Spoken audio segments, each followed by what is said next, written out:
Hi గారు, welcome to our channel. ప్రస్తుతం మనతో పాటు దాము బాలాజీ గారు, సీనియర్ జర్నలిస్ట్, వారితో ఒకసారి మాట్లాడదాం. సార్ నమస్కారం సార్. నమస్తే. సార్, పవన్ కళ్యాణ్ గారి ఓజీ మూవీ ప్రమోషన్ పేరిట అని చెప్పేసి ఇద్దరు శ్రీలంకకు చెందిన వాళ్ళు హైదరాబాద్ సాఫ్ట్వేర్ ఎంప్లాయీని మోసం చేశారు, అతని దగ్గర డబ్బులు బాగా గుంజేశారు అని చెప్పేసి వార్తలు వినిపిస్తున్నాయి సార్. అసలు ఇష్యూలో ఏం జరిగింది, ఎలా మోసపోయారు, ఎవరు మోసం చేశారు, మరి పవన్ కళ్యాణ్ గారి మూవీకి దీనికి సంబంధం ఏంటి సార్, మీరేం చెప్తారు? అంటే ఇప్పుడు ఆన్లైన్ మోసాలు, సోషల్ మీడియా మోసాలు రకరకాలుగా పెరిగిపోయినాయి. ఇదొక విచిత్రమైన మోసం. నేను ఈ మధ్యకాలంలో ఇట్లాంటి మోసం వినలేదు.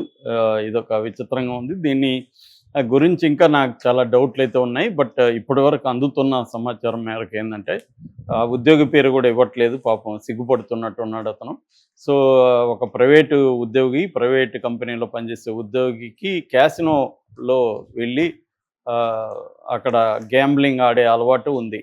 గోవాకి వెళ్ళి చాలామంది మన తెలుగు వాళ్ళు, ఆ మధ్య కూడా ఒక ఫ్రెండ్ చెప్తున్నాడు, ఎక్కడ చూసినా అక్కడ క్యాసినోలో తెలుగు వాళ్ళే ఉన్నారు సార్ మొత్తం అని. సో మనోళ్ళు బాగా వెళ్తున్నట్టుగా ఉన్నారు గోవాకి, క్యాసినోలకి. అది క్యాసినో అనేది కూడా ఒక అడిక్షన్, గ్యాంబ్లింగ్ అనేది అడిక్షన్ మనకు తెలుసు.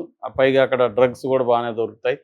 కొంత అమ్మాయిల వ్యవహారం ఉండే వాళ్ళకి అమ్మాయిలు కూడా దొరుకుతారు. సో మందు ఇంకా చెప్పాల్సిన అవసరం లేదు. వీటన్నిటి రీత్యా అక్కడ గోవాలో ఉంటుంది. అయితే ఈ మధ్య కూడా ఒక తెలుగు అతన్ని చంపేశారు అక్కడ హోటల్లో. క్రైమ్ పెరిగింది. అందువల్ల కూడా గోవాలో టూరిజం కూడా బాగా దెబ్బతినింది లేటెస్ట్గా. బట్ ఇదేంటంటే ఈ ప్రైవేటు సంస్థ ఉద్యోగి గోవాలో క్యాసినో ఆడుతున్నప్పుడు అతనికి శ్రీలంక నుంచి ఇద్దరు పరిచయం అయ్యారు. ఒక అతని పేరు ఉదయరాజ్, ఇంకొక అతని పేరు వివేక్. వీళ్ళిద్దరూ పరిచయం అయ్యి ఇతనితో కలిసి మందు కొట్టడం, వాళ్ళే కొంత ఖర్చు పెట్టడం, ఇవన్నీ చేశారు. సో మందు పోయడం ఇట్లాంటివి. దాంతో మనోడు వాళ్ళకి బాగా అట్రాక్ట్ అయ్యాడు. రెండోది ఏంటంటే డబ్బులు రకరకాలుగా సంపాదించవచ్చు, బ్రహ్మాండమైన స్కీమ్ మా దగ్గర ఒకటి ఉందని అతన్ని చెప్పారు. సో ఇతనికి ఆల్రెడీ మరి క్యాసినోలో ఏమన్నా డబ్బులు పోగొట్టుకున్నాడా లేదో తెలియదు, కానీ మొత్తానికి డబ్బులు సంపాదించవచ్చు అంటే ఇతనికి వాళ్ళ మీద నమ్మకం ఏర్పడింది. దాంతో వాళ్ళు ఒక స్కీమ్ చెప్పారు. ఆ స్కీమ్ ఏంటంటే, మేము పెద్ద సినిమాల ప్రమోషన్లు చేస్తుంటాము, online detail promotions, detail marketing మాది పెద్ద ఎత్తున ఉంది. సో మాకు ఇప్పుడు డబ్బులు డెఫిషియన్సీ ఉంది. వాళ్ళు ఏంటంటే ముందు పబ్లిసిటీ చేసినాక కానీ మనకు డబ్బులు రావు. అయితే మాకేందంటే మేము దీంట్లో మంచి ప్రాఫిట్స్ ఉన్నాయి, డబ్బులు ఉంది. సో నువ్వు నాకు ఫ్రెండ్ అయినావు కాబట్టి నీకు ఒక ఆపర్చునిటీ ఇస్తున్నాము. అదేంటంటే నువ్వు ఒక 20 లక్షలు పెట్టగలిగితే నీకు డబ్బులు వస్తుంది, 40 లక్షలు డబ్బులు మీకు ఇస్తాము అని చెప్పారు. ఫస్ట్ సుజిత్ది పవన్ కళ్యాణ్ సినిమా ఓజీ చూపించి దానికి సంబంధించిన పబ్లిసిటీ మెటీరియల్ అంతా కూడా చూపించి దానికి అగ్రిమెంట్లు అలాంటివి ఏదో చూపించారు ఇతనికి. ఇలాగ మాకు వచ్చింది, మేము వాళ్ళ సంస్థతో అగ్రిమెంట్లు కూడా చేసుకున్నాం, ఆల్రెడీ స్టార్ట్ చేసాము పబ్లిసిటీ వర్క్. సో మాకు కానీ కొంత ఫండ్స్ ప్రాబ్లం ఉంది, మేము డైవర్ట్ చేస్తున్నాం రకరకాల ఫండ్స్, నువ్వు కానీ కొంత పెట్టగలిగితే నీకు డబ్బులు ఇస్తామని చెప్పారు. ఇతను నమ్మి 20 లక్షలు ఇచ్చాడు. వాళ్ళు ఏం చేశారంటే 2 సార్లుగా ఈ అబ్బాయికి అకౌంట్కి 25 లక్షలు ట్రాన్స్ఫర్ చేశారు. బాగా జరిగింది, మనకి డబ్బులు వచ్చాయి అని. కానీ డబ్బులు ఇస్తామన్నారు కదా, అది రాలేదు. ఈ సినిమాలో రాలేదు. అమరన్ సినిమా ఇది వచ్చి అమరన్ సినిమా అనమాట. ఓజీకి కొద్దిగా లేట్ అవుతుంది. ఈ లోపల అమరన్ సినిమాకి అర్జెంటుగా కావాలని చెప్పి తన దగ్గర 20 తీసుకున్నారు. మళ్ళీ ఇతనికి 25 ఇచ్చారు. అంటే 5 లక్షలు తక్కువ టైంలోనే ఇతనికి లాభం వచ్చింది. దాంతో ఇతనికి ఆశ కలిగింది, ఓహో వీళ్ళు నమ్మకంగా ఇస్తారు, సో వీళ్ళకి డబ్బులు ఎక్కువ ఇస్తే ఇంకా మనకి ఎక్కువ వస్తుంది. డబ్బులు అని చెప్పారు కానీ డబ్బులు అంత రాలేదు, దీంట్లో 5 లక్షలు మాత్రం వచ్చింది, నెక్స్ట్ ప్రాజెక్ట్లో ఇంకా ఎక్కువ వస్తుందని చెప్పారు.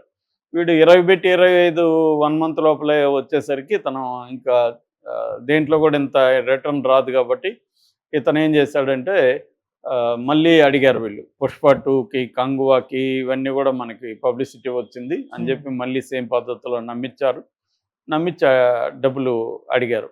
దాంతో ఇతని దగ్గర ఉన్న గోల్డ్, ఇల్లు అన్నీ అమ్మేశాడు. ఇల్లు ఉంటే ఇల్లు కూడా అమ్మేసి దాదాపు 1,34,00,000, ఒకసారి 76 లక్షలు, ఒకసారి 58 లక్షలు, 2 దఫాలుగా వాళ్ళకి ఇచ్చేశాడు. వాళ్ళు ఏంటంటే ఇంతకుముందు ఇచ్చినంత వేగంగా రిటర్న్ ఇవ్వాల.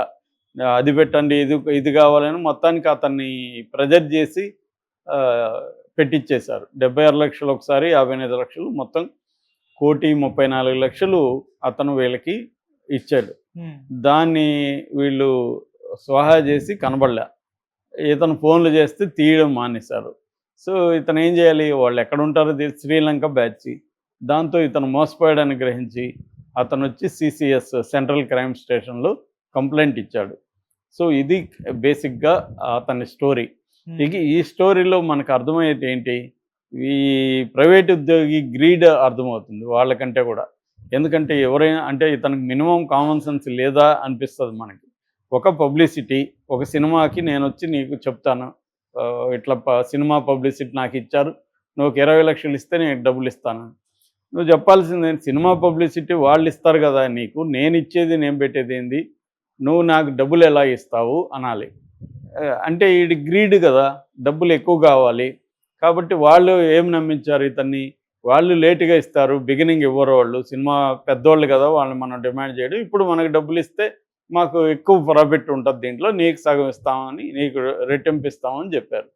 సో ఇతని దగ్గర హామీ ఏం లేదు. ఎప్పుడైనా బిజినెస్ లేకో లేకపోతే పెట్టుబడులు పెట్టేటప్పుడు మామూలు గుడ్డి సూత్రం ఏంటంటే prepare for the worst. Prepare for the worst అంటే ఈ డబ్బులు పోయినా పర్లేదు అనుకునే పెట్టాలా. ఎందుకంటే ఇతనికి గ్యారంటీ ఏముంది, వాళ్ళకి లాస్ రావచ్చు, వాళ్ళు పెట్టిన డబ్బులు అవతల నుంచి సినిమా వాళ్ళు ఇవ్వకపోవచ్చు, లేదా వీళ్ళే కూడా మోసం చేయొచ్చు అనేది అబ్బాయికి ఉండాలి కదా, పెట్టిన అబ్బాయికి. అవేమి లేకుండా ఓన్లీ గ్రీడ్. వీళ్ళు తెలివిగా ట్రాప్ ఏం చేశారు, ఫస్ట్ 5 లక్షలు ఎక్స్ట్రా ఇచ్చారు, దిస్ ఈజ్ ట్రాప్. ఈ ట్రాప్లో పడ్డాడు. మళ్ళీ కూడా ఈ అబ్బాయికి 5 వస్తే మనకి 20కే 5 వస్తే 40కి 10 వస్తాయి కదా, ఇలా ఆలోచించుంటాడు మనోడు. సో గ్రీడ్, ఫియర్, ఈ రెండు స్టాక్ మార్కెట్లో కానీ, ఈ కానింగ్ గేమ్ అంటారు, ఈ మోసపూరిత గేమ్స్లో కానీ, ఈ రెండు మనిషికి ఉంటేనే ఆ రెండోటి వల్లనే మనుషులు లాస్లోకి వెళ్ళిపోతారు. ఎక్కువగా గ్రీడ్ ఉంటుంది.